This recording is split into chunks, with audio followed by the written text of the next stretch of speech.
నీవు సహనము కలిగి నా నామము నిమిత్తము భారము భరించి అలయ లేదనియు నేను ఎరుగుదును. అయినను మొదట నీకుండిన ప్రేమను నీవు వదిలితివని నేను నీ మీద తప్పు ఒకటి మోపవలసి ఉన్నది. మహాగణుడా, బలహీనులను జ్ఞానము లేనివాడు,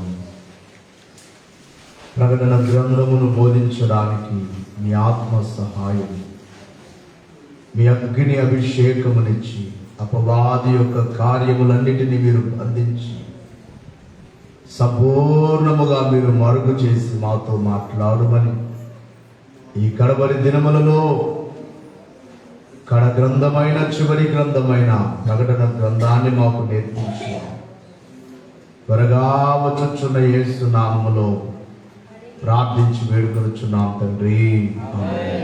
కూర్చుందాము. క్రీస్తు ప్రభునందు ప్రియమైన దేవుని యొక్క విశ్వాసులారా, కుడియున్న మనకెల్లరకును మన ప్రభు అయిన యేసు క్రీస్తు వారి యొక్క నామములో కృపా సమాధానములు, మహిమ దీవెనలు, ఆశీర్వాదములు మెండుగా దేవుడు మనకెల్లరకు అనుగ్రహించును గాక. ఆమేన్. కొద్ది నిమిషాలు అందరూ కూడా మనసు పెట్టి దేవుని మాటలు ఆలకించాలని దేవుని సేవకుడిగా మీకు మనవి చేస్తూ ఉన్నాను. దేవుని వాక్యము చాలా ముఖ్యమైనది. అందుకనే ప్రతి ఒక్కరు కూడా వాక్యము వైపు మనస్సు పెట్టాలి. దేవుని వాక్యాన్ని సరిగా వినకపోతే రేపు నీ జీవితంలో పడిపోయే అవకాశం ఉంటుంది. దేవునికి దూరం అయిపోయే అవకాశం ఉంటుంది. నిజముగా దైవ గ్రంథాన్ని మనము వాక్యాన్ని చదివి ఆ మాటలు మనము జ్ఞాపకములో ఉంచుకున్నట్లయితే ఎలాంటి పరిస్థితులు మనకు వచ్చినా ఆయనకు దూరము కాకుండా ఆయనలో మనము జీవించగలము. మొట్టమొదటిగా నేను దేవుని నమ్మిన క్రొత్తలో యోబు గ్రంథమును, యోబు చరిత్రను నేను చదివి యోబు చరిత్రను తెలుసుకున్నాను. 2001లో ఎంతో శ్రమ, మరణంచుల్లోనికి వచ్చిన ప్రభును విడిచిపెట్టకుండా ఆయనను పట్టుకోవడానికి, ఆయన పాదాలు పట్టుకోవడానికి దేవుడు కృప చూపించారు. కాబట్టి దేవుని యొక్క వాక్యాన్ని ఎవరైతే జాగ్రత్తగా వింటారో వారి యొక్క జీవితంలో ఎలాంటి పరిస్థితులు కలిగినా దేవునికి దూరము కాకుండా దేవునిలోనే వారు జీవించగలరు. వాక్యము సరిగా అర్థము కాకపోతే ఏదో ఒక చిన్న శ్రమకైనా కానీ దేవునికి దూరమై దేవుని విడిచిపెట్టే పరిస్థితులు చాలా మందిలో కలుగుతూ ఉన్నాయి. ఇక్కడ బైబిల్ గ్రంథములో, ప్రకటన గ్రంథములో 7 సంఘముల చరిత్ర. ఈ దినమున మొదటి సంఘమును గూర్చి కొన్ని విషయాలు చెప్పాలని దేవుని యొక్క ఆత్మ ద్వారా ప్రేరేపణ కలిగి మీ ముందు నిలబడ్డాను. ఈ మొదటి సంఘము పేరు ఎఫెసు సంఘము. అనగా ఎఫెసు అనే పట్టణమును బట్టి ఆ పట్టణములో స్థాపించిన సంఘము కనుక ఈ సంఘమునకు పెట్టబడిన పేరేమిటంటే ఎఫెసు సంఘము. ఎఫెసు చిన్న ఆసియాలోని ఒక పురాతన పట్టణము. ఈ పట్టణము చాలా పురాతనమైన పట్టణము. అంత మాత్రమే కాకుండా ఈ పట్టణము ప్రక్కనే ఓడరేవు, అంటే సముద్రానికి దగ్గరలో ఉన్న పట్టణం. అందుకనే మంచి వ్యాపార కేంద్రము కలిగిన పట్టణము, ఎంతో ధనవంతులున్న పట్టణము ఈ ఎఫెసు పట్టణము. గమనించాలి, ఈ ఎఫెసు పట్టణములో అపోస్తలుడైన పౌలు సంఘమును స్థాపించినట్లుగా దేవుని యొక్క వాక్య గ్రంథములో మనము చూసినట్లయితే అపోస్తల కార్యముల గ్రంథము 1వ అధ్యాయము 19-20 వచనాల్లో మనము చూస్తే, అపోస్తల కార్యముల గ్రంథము 18వ అధ్యాయము 19-21 వరకు చదువుకుందాం. అపోస్తుల కార్యముల గ్రంథం 18వ అధ్యాయము 19వ వచనము నుండి. వారు ఎఫెసునకు వచ్చినప్పుడు అతడు వారిని అక్కడ విడిచిపెట్టి తాను మాత్రము సమాజ మందిరములో ప్రవేశించి యూదులతో తర్కించుచుండెను. వారింకను కొంతకాలం ఉండుమని అతనిని వేడుకొనగా అతడు ఒప్పక దేవుని చిత్తమైతే మీ యొద్దకు తిరిగి వత్తునని చెప్పి వారి యొద్ద సెలవు పుచ్చుకొని ఓడ ఎక్కి ఎఫెసు నుండి బయలుదేరెను. ఎఫెసు సంఘమును స్థాపించిన వాడు అపోస్తలుడైన పౌలు. అక్కడ దేవుని వాక్యమును బోధిస్తూ ఉంటే ఎఫెసు పట్టణస్థులైన వారు అడిగారయ్యా, ఇంకా కొంతకాలం మా పట్టణములోనే ఉండు, కొంతకాలం ఇంకా నీవు ఇక్కడే ఉండాలంటే దేవుని చిత్తమైతే దేవుని సెలవైతే నేను మరలా వస్తానని చెప్పి తను ఓడ ఎక్కి బయలుదేరినట్లుగా చూస్తూ ఉన్నాం. ఎఫెసు యొక్క సంఘ స్థాపకుడు అపోస్తలుడైన పౌలు. అంత మాత్రమే కాకుండా మరొక వచనములో కూడా అపోస్తల కార్యముల గ్రంథము ప్రియులారా 19వ అధ్యాయము 17వ వచనములో 19వ అధ్యాయం 17వ వచనం, ఈ సంగతి ఎఫెసులో కాపురమున్న సమస్తమైన యూదులకును గ్రీసు దేశస్థులకును తెలియవచ్చినప్పుడు వారికందరికి భయము కలిగెను. కనుక ప్రభు అయిన యేసు నామము ఘనపరచబడెను. గమనించాలి, ఇక్కడ ఒక దయ్యం పట్టిన వాణిని అపోస్తలుడైన పౌలు అతనికి విడుదల కలిగించినందున ఆ యొక్క విషయము ఆ పట్టణములో ఉన్న వారందరికీ కూడా తెలిసిపోయింది. ఎఫెసులో ఉన్న వారందరూ భయపడిపోయారు. కాబట్టి ఎఫెసు అనే సంఘము ఆ పట్టణమును బట్టి స్థాపింపబడిన సంఘము. ప్రియులారా, ఈ సంఘమునకు ప్రభువు ఎలాగో ప్రత్యక్షమయ్యారు అంటే ఎఫెసు సంఘమునకు ప్రభు యొక్క ప్రత్యక్షత, దేవుడు ఏ విధముగా ఈ సంఘమునకు ప్రత్యక్షమయ్యారు. ప్రకటన గ్రంథము 2వ అధ్యాయము ప్రియులారా 2వ వచనము నుండి చూస్తే నీ క్రియలను మొదటి నుండి చదువమ్మా. ఎఫెసులో ఉన్న సంఘపు దూతకు ఇలాగు వ్రాయుము, 7 నక్షత్రములను తన కుడి చేత పట్టుకొని 7 దీప స్తంభముల మధ్య సంచరించువాడు చెప్పు సంగతులేవనగా బాగా వినాలి. ఇక్కడ ఈ సంఘమునకు దేవుడు ఏ విధముగా ప్రత్యక్షమయ్యారు అంటే 7 దీప స్తంభముల మధ్య 7 దీప స్తంభముల మధ్య సంచరించుచు 7 నక్షత్రములను కుడి చేత పట్టుకొని 7 దీప స్తంభముల మధ్య ప్రభువు సంచారము చేయించు ఈ సంఘములకు ప్రత్యక్షమయ్యా. సంఘములు లేక దీప స్తంభములు అనగా సంఘములు. స్తంభము ఏ విధముగా స్థిరమైనదో, స్తంభము ఏ విధముగా బలమైనదో, క్రైస్తవ సంఘము కూడా స్థిరమైనదే. క్రైస్తవ సంఘములకు ఎన్నో గాలి తుఫాను లాంటి శ్రమలు వచ్చాయి. ఆది క్రైస్తవ సంఘానికి ఎన్నో శ్రమలు వచ్చాయి. ఆది క్రైస్తవ సంఘాన్ని లేకుండా, క్రైస్తవుడు అనేవాడు లేకుండా చేయాలని ఆ మొదటి శతాబ్దములోనే ఎందరో ప్రయత్నము చేసినప్పటికీ కూడా ఆ సంఘాలు స్థిరముగా ఉన్నాయి. కారణం ఏమిటంటే ఆ సంఘముల మధ్య ప్రభువు సంచారము చేయించు ఉన్నాడు. సంఘముతో దేవుడున్నాడు. సంఘము ఒంటరిగా లేదు. క్రైస్తవ బిడ్డలైన వారు అనాథులు కాదు. క్రైస్తవ బిడ్డలైన వారు ఎవరు లేని వారు కాదు. సంఘములో ప్రభు ఉన్నారు. 7 సంఘముల మధ్య 7 దీప స్తంభముల మధ్య ఆయన సంచరించుచు నక్షత్రములను కుడి చేత పట్టుకుని 7 నక్షత్రములు. నక్షత్రము అనగానే దేవుని సేవకులు. బైబిల్ గ్రంథములో మనము చూసినట్లయితే దానియేలు గ్రంథము 12వ అధ్యాయము 3వ వచనములో నక్షత్రాలు ఎవరికి సూచన అంటే ఇదిగో దేవుని సేవకులు ఒక నక్షత్రము లాంటి వారు. చదవమ్మా.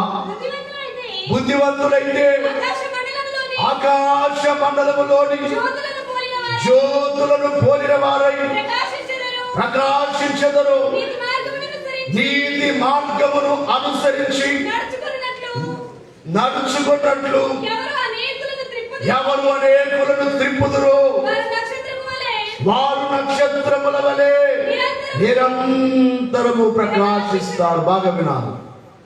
ఎవరైతే ప్రభు యొద్దకు అనేకులను నడిపిస్తారో అలా నడిపించేవారు ఎవరు అంటే నిరంతరము ప్రకాశించే నక్షత్రములు. నక్షత్రము అనగానే దేవుని సేవకులు.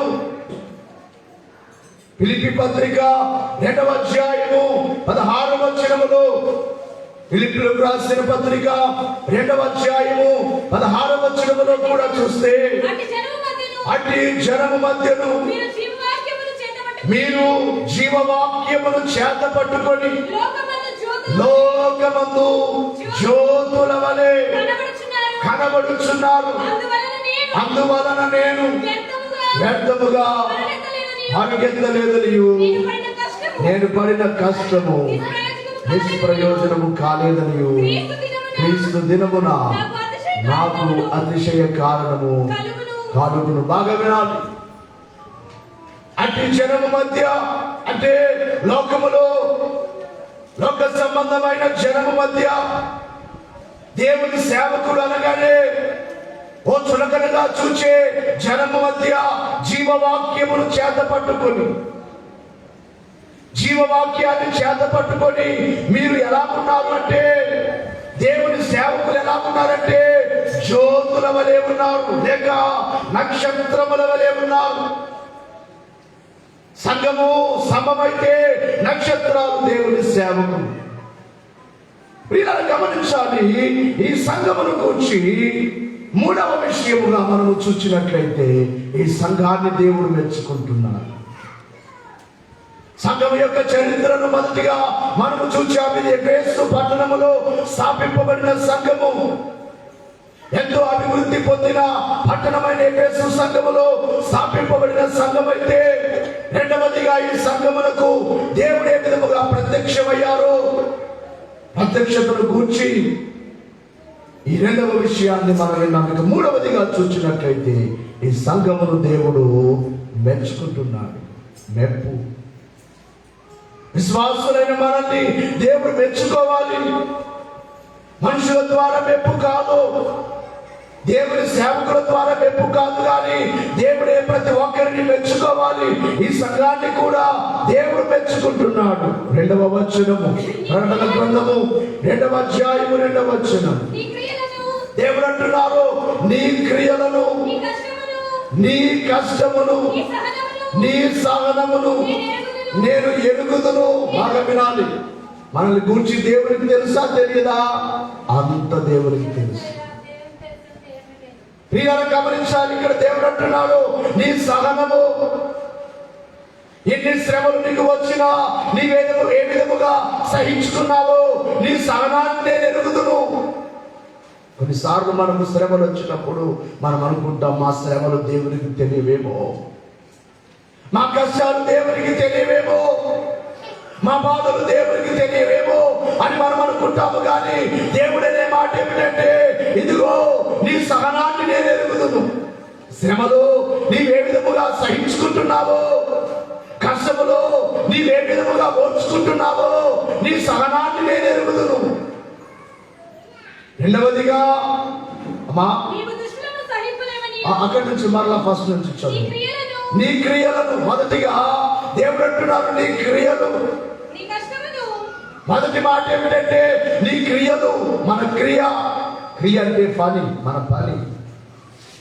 నీవే పని చేస్తున్నావో నీ పని ఎవరికి తెలియకపోవచ్చు, నీ పని నీ ఇంటి ప్రక్కన వారికి తెలియకపోవచ్చు. భార్యకు తెలియకుండా భర్త పనులు ఎన్ని ఉంటాయో, భర్తకు తెలియకుండా భార్య పనులు ఎన్ని ఉంటాయో.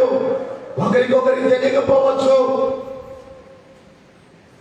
దైవ సేవకులు కూడా మీ పనులు తెలియకపోవచ్చు. ఎందుకంటే అందరి దగ్గరికి మేము రాలేము కదా, అందరి గృహాల దగ్గరికి మేము రాలేము, అందరి వెంట మేము తిరగలేము కదా. కాబట్టి నీ క్రియ బాగా వినాలి. క్రియ అనే మాటను గురించి దేవుని బిడ్డలమైన మనము ఎలాంటి క్రియలు కలిగి ఉండాలో బైబిల్ కొన్ని వచనాలు చూద్దాం. మత్తయి సువార్త 5వ అధ్యాయము 16వ వచనం, తిమోతికి వ్రాసిన మొదటి పత్రిక 6వ అధ్యాయం 18వ వచనం, తెస్సలోనికీయులకు రాసిన పత్రిక మొదటి పత్రిక 1వ అధ్యాయం 3వ వచనం, అపోస్తలుల కార్యముల గ్రంథము 9వ అధ్యాయము 36వ వచనం, ఎబ్రీ పత్రిక 10వ అధ్యాయం 24వ వచనం. ఇక్కడ క్రియలను గురించి, పనులను గురించి వ్రాయబడిన కొన్ని విషయాలు త్వరగా చదవండి. మత్తయి సువార్త 5:16. మనుషులు మీ సత్క్రియలు చూచి పరలోకమందున మీ తండ్రిని మహిమపరచునట్లు వారి ఎదుట మీ వెలుగు ప్రకాశింపనిది. సత్క్రియలు. దేవుని పిల్లలైన వారు సత్క్రియలు కలిగి ఉండాలి. ఎందుకంటే మన క్రియలు దేవునికి తెలుసు, మన పనులు దేవునికి తెలుసు. దేవునికి తెలియని పనులు ఏమీ లేవు నీవు అనుకోవచ్చు. అందుకే నేను చాలాసార్లు చెప్పే మాట, ఎవరి కళ్ళైనా మనము కప్పొచ్చేమో, దేవుని కళ్ళు కప్పడం ఎవరి తరము కాదు. ఎవరి నుంచైనా తప్పించుకోవచ్చేమో, దేవుని నుండి ఎవరు తప్పించుకోలేరు. ఏదో ఒక రోజున వారు చేసిన క్రియకు, వారు చేసిన పనికి వారికి ప్రతిఫలం వస్తుంది. ఓ మానవుండా నీ గతి ఏమౌనో తెలియునా, ఏమేమి చేయుచుంటివో తప్పించుకుందువా. ఏమేం చేస్తున్నావో తప్పించుకుంటావా. కాబట్టి మన క్రియలు దేవునికి తెలుసు. ఈ సంఘముతో దేవుడు అంటున్నాడు, నీ క్రియలు నేను ఎరుగుదును, నీ క్రియ నేను ఎరుగుదును. చదవాలి. ప్రియులారా, తిమోతికి రాసిన మొదటి పత్రిక 6వ అధ్యాయం 18వ వచనం, వారు వాస్తవమైన జీవమును సంపాదించుకొని నిమిత్తము రాబో కాలమునకు మంచి పునాది తమ కొరకు వేసుకొనుచు మేలు చేయువారును సత్క్రియలు అను ధనము గలవారును ఔదార్యము గలవారును తమ ధనములో ఇతరులకు పాలించువారునై ఉండవలెనని వారికి ఆజ్ఞాపించారు. ఏ క్రియలో? ఇక్కడ కూడా వ్రాయబడిన మాట సత్క్రియలు, మంచి క్రియలు. ఇలా చూడాలి, అందరూ కూడా మంచి పనులు. ఈ సంఘము కూడా మంచి పనులు చేసేది. ఎఫెసు సంఘము మంచి క్రియలు కలిగినది. అందుకే దేవుడు అంటున్నారు, నీ క్రియలు నేను ఎరుగుదును. అమ్మా, దయచేసి మనం ఏ క్రియలు కలిగి ఉండాలంటే సత్క్రియలు అనబడే ధనము. లోకములో మన ధనము డబ్బు కాదు. ఈరోజు ఉంటుంది, రేపు పోతుంది. డబ్బు ఎవరికి స్థిరము కాదు, ఆస్తులు ఎవరికి స్థిరము కాదు.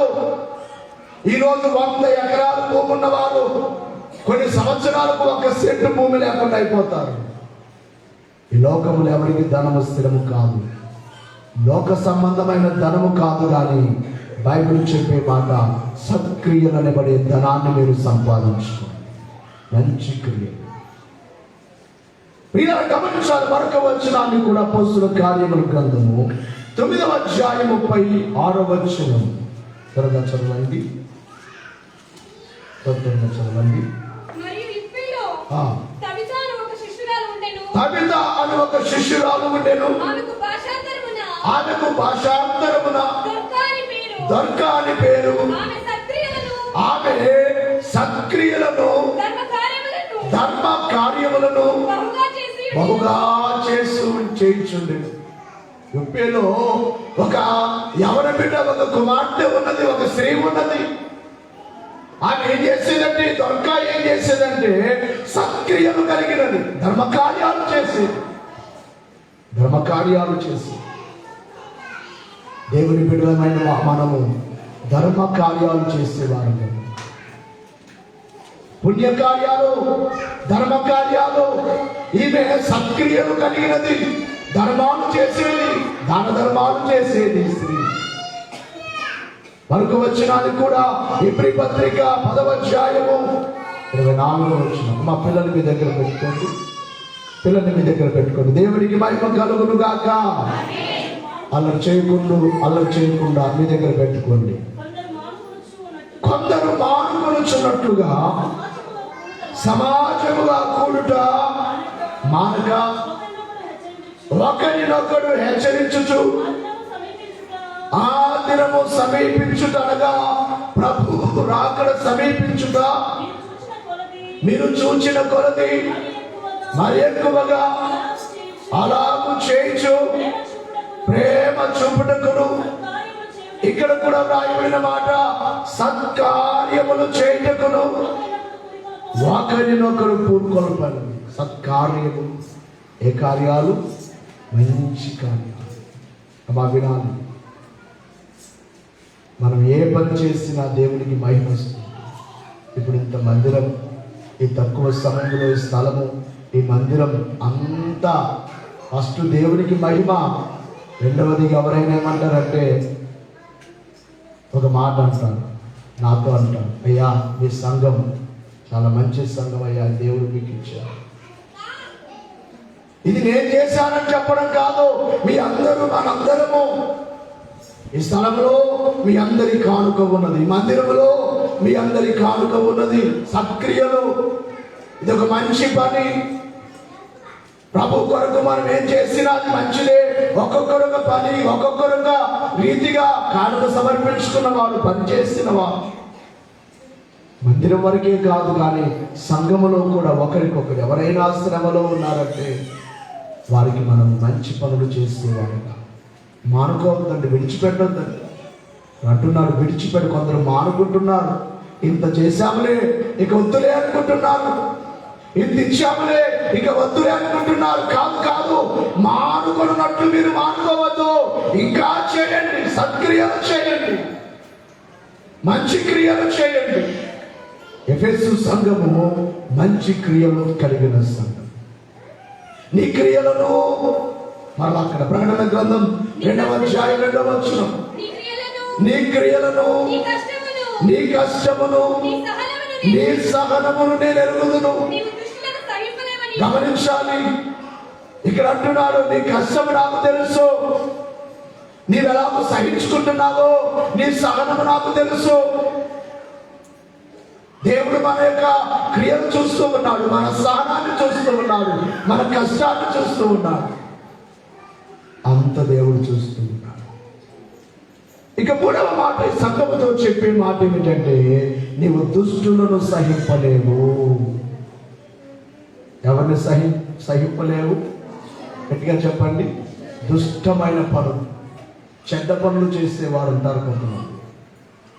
వినాలన్నా, దుష్టులను సహించలేవు. దుష్టమైన పనులు చేసే వారిని అసహించుకుంటావు. అంటే ఓ మాటలో చెప్పాలంటే ఈ సంఘము పాపమును అసహించుకునే సంఘము. ప్రతి ఒక్క విశ్వాసి కూడా పాపమును, చెడును అసహించుకోవాలి. చెడు చేసే వారిని ఇది నీవు చేయవద్దు అని చెప్పి వారికి మనము చెప్పాలి. దుస్తులను సహింపలేవు. దేవుని యొక్క వాక్యములో కొన్ని వచనాలు చదవండి. రోమపత్రిక 6వ అధ్యాయం 12వ వచనం, కొరింథీయులకు రాసిన మొదటి పత్రిక 15వ అధ్యాయం 34వ వచనం, తర్వాత ప్రియులారా యోహాను రాసిన మొదటి పత్రిక 2వ అధ్యాయం 1వ వచనం. ఈ వచనాలు త్వరగా చదవండి. రోమపత్రిక 6:12. కాబట్టి శరీర దురాశలకు లోబడినట్లుగా సాగునకు లోనైన మీ శరీరమందు పాపమును ఏలనీయకుడి. ఏం చేయదట? మన శరీరంలో ఎవరు ఏలుబాటు చేయకూడదు, పాపము ఏలుబాటు చేయకూడదు. పాపాన్ని అసహించుకోవాలి. ఈ సంఘము దుష్టత్వాన్ని అసహించుకున్నట్లుగా మనము కూడా పాపము మనలో ఏలకుండా. ఇలా చూడాలి, దయచేసి వినండి. పాపమును ఏలనీయకుడి. మీ శరీరము చావునకు లోనైనది. ఎప్పటికైనా ఇది చనిపోయే శరీరం. ఈ శరీరంలో పాపము ఏలకూడదు, పాపము పరిపాలన చేయకూడదు, దాన్ని అసహించుకోవాలి.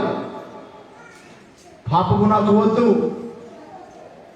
లోకమును దానిలోని సమస్తమైన ఆశలు, లోకమును దానిలోని సమస్తమైన ఆశలు నాకు వద్దు.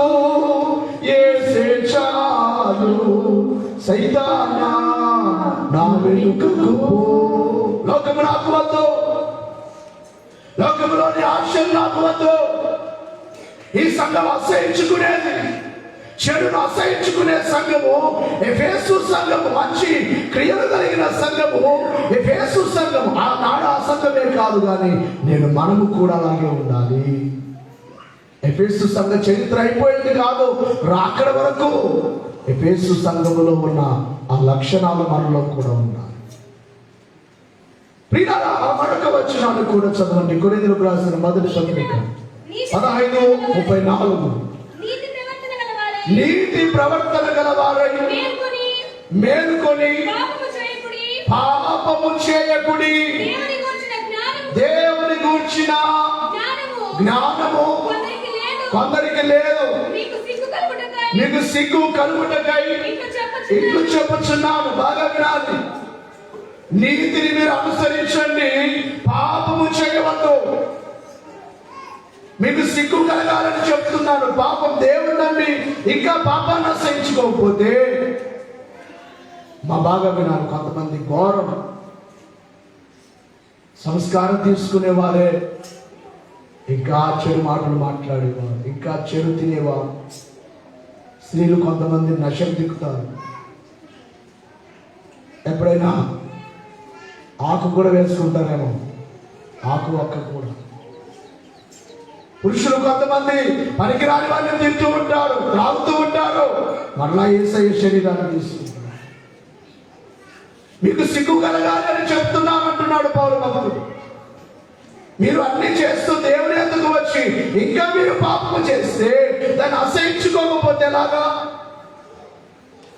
ఈ సంఘము చెడును అసహించుకునే సంఘం.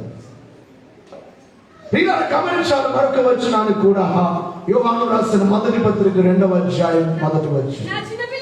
నా చిన్న పిల్లలారా, మీరు పాపము చేయకుండుటకై ఈ సంగతులను మీకు వ్రాయించున్నాను. మీరు పాపము చేయకుండా ఉండాలని ఈ సంగతులను మీకు వ్రాయించున్నాను. ఎవడైనను పాపము చేసిన నీతివంతుడైన యేసుక్రీస్తు అను ఉత్తరవాది తండ్రి యొద్ద అనుకున్నాడు. వినాలి, చిన్నపిల్లలు బయటకు వెళ్ళొద్దు. విశాఖ వాళ్ళందరూ లోపలికి పంపించు. మా పిల్లల్ని మీ దగ్గర పెట్టుకోండి. బయట పాములు కూడా, చెట్లు అవి ఉన్నాయి, గడ్డి ఉంది, పచ్చికుంది. ఏదైనా జరిగితే దేవునికి అవమానం అవుతుంది. మన జాగ్రత్త, దేవునికి అవమానం రాకూడదు. గమనించాలి ప్రియులారా, చిన్న పిల్లలారా, మీరు పాపము చేయవద్దు. దేవుని పిల్లలమైన మనము పాపమును అసహించుకోవాలి. ఈ సంఘం అసహించుకున్నట్టు ఎఫెసు సంఘము దుష్టులను సహింపలేదు.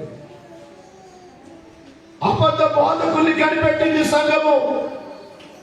గలతీ పత్రిక 1వ అధ్యాయము 6వ వచనం నుండి 8వ వచనం వరకు, క్రీస్తు కృపను బట్టి మిమ్మును పిలిచిన వారిని విడిచి భిన్నమైన సువార్త తట్టుకు మీరెంత త్వరగా తిరిగిపోవట చూడగా నాకు ఆశ్చర్యమవుచు ఉన్నది. అది మరి యొక్క సువార్త కాదు గాని క్రీస్తు సువార్తలో చెరపగోరి మిమ్మల్ని కలవరపరచు వారు కొందరున్నారు. ఈ సంఘము నికోలాయితుల బోధను, అబద్ధ బోధను గ్రహించింది. ఏది అబద్ధము, ఏది నిజమో? కొంతమంది వస్తారు, బైబిలే చెప్తారు, దేవుని వాక్యాన్ని చెప్తారు, మీ విశ్వాసాన్ని చెరుపుతారు. కాబట్టి అబద్ధ బోధకుల్ని కనిపెట్టింది ఇక్కడ కొంతమంది. గలతీ సంఘంతో పౌలు భక్తులు అంటున్నాడు, భిన్నమైన బోధకు మీరు ఇంత త్వరగా తిరిగిపోయారే. ఇన్ని మాటలు విని ఎవరో ఒక మాట చెప్పగానే ఆ మాటలకు వెళ్ళిపోయారే, తిరిగిపోయారే. నిజముగా బైబిల్ మిషన్ అనే మనము ఏ వాహాన్ని కడగబోతుంది. ఈ మాట దేవుడే చెప్పారేమని, నేను రమ్మనగా వచ్చి వారి కడకు పోరాడు. నేను రమ్మనగా వచ్చి వారి కడకు పోరాడు. ప్రియా బిడ్డగా యములో మాత్రమే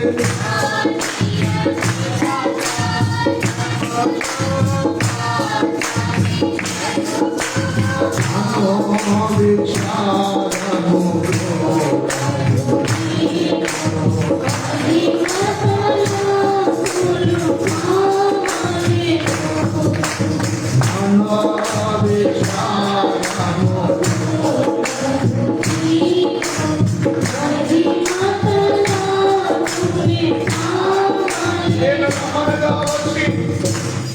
దేవుడు చెప్పే మాట ఇది. దేవుడు పాడిన పాట ఏమనంటే, నేను రమ్మనగా వచ్చి ఏ వారి కడకపోవద్దు.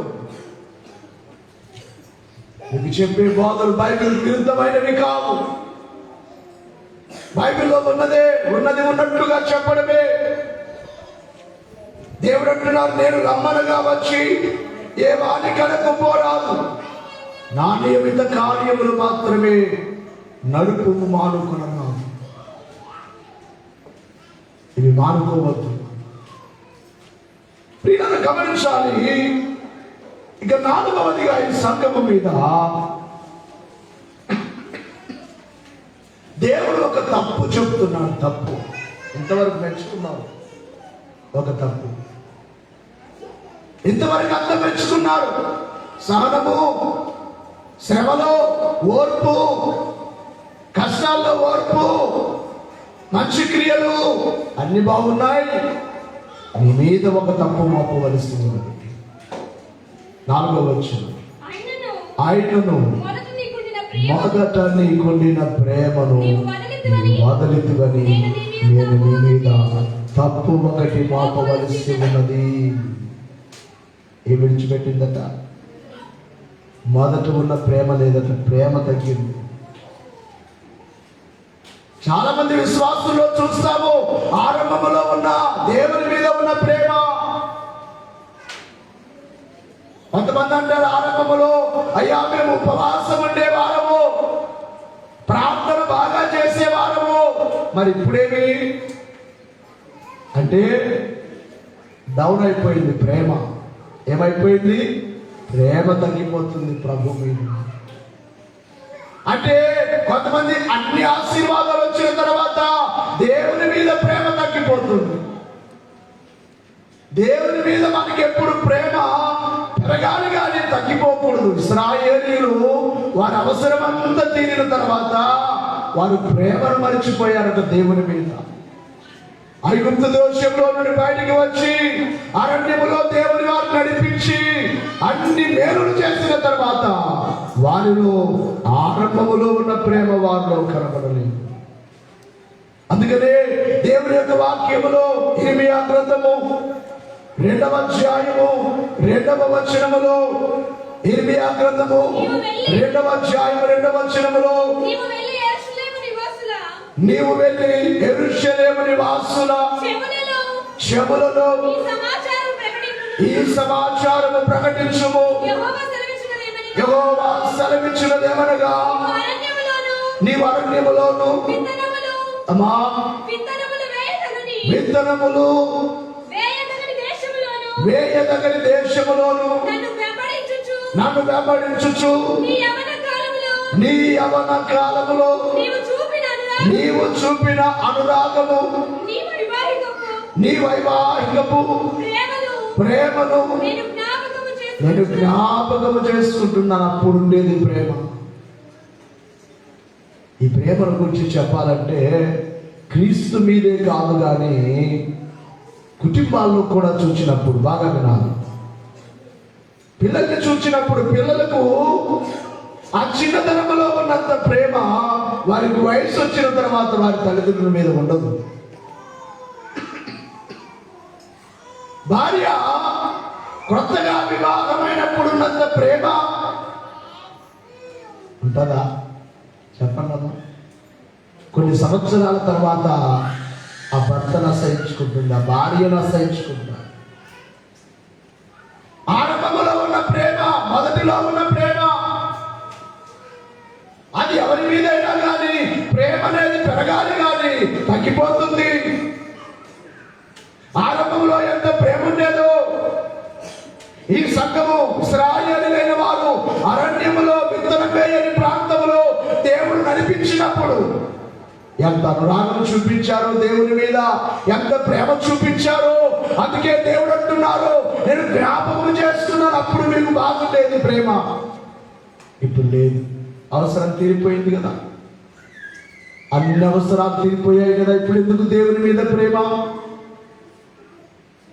దయచేసి గమనించాలి, మన ప్రేమ మన తండ్రి మీద ఎప్పటికీ పెరుగుతూనే ఉండాలి. లోకం విడిచేంత వరకు ఆయన మీద మనకు ప్రేమ ఎక్కువ అవ్వాలా తక్కువ అవ్వాలా? చెప్పండి గట్టిగా. మనం పాడుకుంటాం కదేమని, మరువలేను నీదు ప్రేమ మరణపారీయం తమ్మునా.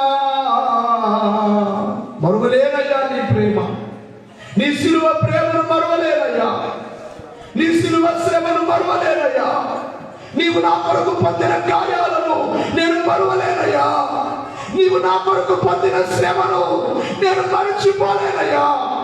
నిజముగా సిలువను గుర్తు చేసుకుంటే ఇప్పటికి 2000 సంవత్సరాలు అయిపోయినా ఆ ప్రేమను గుర్తు చేసుకుంటే ఎవరు చూపించగలరు లాంటి ప్రేమ? భార్య చూపించగలరా? భర్త చూపించగలరా? తల్లిదండ్రులు చూపించగలరా? పిల్లలు చూపించగలరా? ఎవరు చూపలేని ప్రేమ క్రీస్తు ప్రేమ. అందుకనే మనము ఆయన మీద ప్రేమ తగ్గకూడదు. ఈ సంఘములో ఉన్న తప్పు ఏమిటంటే ప్రభువు మీద ప్రేమ తగ్గిపోయింది అంటున్నాడు. మొదట నీకు నిన్న ప్రేమను నీవు విడిచిపెట్టావు. బైబిల్లో ఇంకా కొన్ని వచనాలు మనం చూసినట్లయితే దేవుని యొక్క వాక్యములో, ప్రియులారా, దేవుని యొక్క వాక్యములో పరిశుద్ధ గ్రంథములో వ్రాయబడిన మాటలు, దేవుని యొక్క వాక్యములో పేతురు వ్రాసిన మొదటి పత్రిక 5వ అధ్యాయము 12వ వచనములో, మత్తయి సువార్త 24వ అధ్యాయము 12వ వచనములో మిమ్మల్ని హెచ్చరించచ్చు,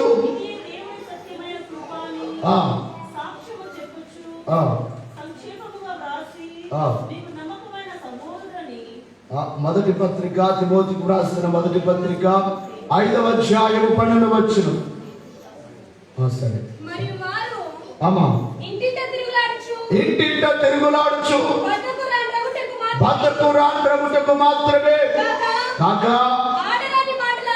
ఆడరాని మాట్లాడుచు వదలబోతులను పరుల జోలికి పోవారగుటకును నేర్చుకొందురు. కాబట్టి యవన స్త్రీలు వివాహము చేసుకొని పిల్లలను కని గృహ పరిపాలన జరిగించుచు అమ్మా నిందించుటకు విరోధికి అవకాశం ఇవ్వకుండవలెనని కోరుచున్నాను. అక్కడ మొదట విశ్వాసం అనే మాటకు మాట చదవాలి. దేవునికి మహిమ కలుగును గాక. యవనస్తులైన చేర్చవద్దు, వారు క్రీస్తునకు విరోధముగా నిరంకుశులమైనప్పుడు తమ మొదటి విశ్వాసమును వదులుకుంటారు. అమ్మ వినాలి జాగ్రత్తగా. మొదటి విశ్వాసం, మొదటి ప్రేమ, మొదట్లో ఉండే విశ్వాసం ఇప్పుడు నీకుందా? ప్రతి ఒక్కరిని దేవుడు, పరిశుద్ధాత్మ దేవుడు అడిగే మాట, ఆ రోజు ఆ సంఘంతో చెప్తున్న మాట ఏంటంటే, ఇదంతా బాగుంది, నీ క్రియలు బాగున్నాయి, నీ ప్రేమ బాగుంది, నీ యొక్క సహనం బాగుంది, అన్ని బాగున్నాయి, కానీ మొదట నీకు నిన్న ప్రేమ లేదు. మొదట నిన్న ప్రేమ. జాగ్రత్తగా గమనించు. చెప్పవలసి వస్తుంది. మేము అక్కడ ఉన్నప్పుడు ఇక్కడికి వచ్చామంటే అందరూ వచ్చేసేవారు. ప్రార్థనకు శుక్రవారం అంటే అయ్యగారు వస్తున్నారని వచ్చేవారు. మొన్న దాదాపు ఒక 2 వారాలు 3 వారాలు నేనే కసుపుచ్చుకున్నాను మందిరంలో చివరి వరకు. కానీ దేవుడి పని చివరి వరకు నేనే శుభ్రం చేసుకున్నాను. ఫస్ట్ ఆల్టర్ చేసుకొని మళ్ళీ కిందికి వచ్చి నాకు అనిపించింది, ఏంటి వెనక్కి వెళ్ళిపోతున్నారా? దయచేసి చేతులు జోడించి తెలియజేస్తున్న మాట, ప్రభు రాకడ సమీపంగా ఉంది. నీవు వెనక్కి వెళ్ళిపోతే మేఘం ఎక్కలేవు, రాకడలో ఎగిరి వెళ్ళలేవు. మొదట నీకు ఏ విశ్వాసం ఉండేదో, మొదట నీకు ఏ ప్రేమ ఉండేదో, మొదట నీకు ఏ భక్తి ఉండేదో, మొదట నీవు ఏ విధముగా ప్రార్థన చేస్తూ ఉండేవాడవో, ప్రార్థన చేస్తుండే ఆగమో, ఇంకా ప్రార్థన ఎక్కువ అవ్వాలి, ఇంకా విశ్వాసం ఎక్కువ అవ్వాలి. తగ్గిపోకూడదు. తగ్గిపోతే చాలా ప్రమాదం. ఓ భక్తుడు దేవుని సేవకు వచ్చిన తర్వాత వారి అందట, ఆ యేసయ్యను విడిచిపెడతావా? నేను కావాలా? నేను కావాలంటే యేసయ్యను విడిచిపెట్టు. ఆయన అన్నాడు, నేను ఎలా విడిచిపెట్టాలి? నా ప్రభుని నేను ఎలా విడిచిపెట్టాలి? నేను విడిచిపెట్టాను. అవసరమైతే నిన్నే విడిచిపెట్టాను.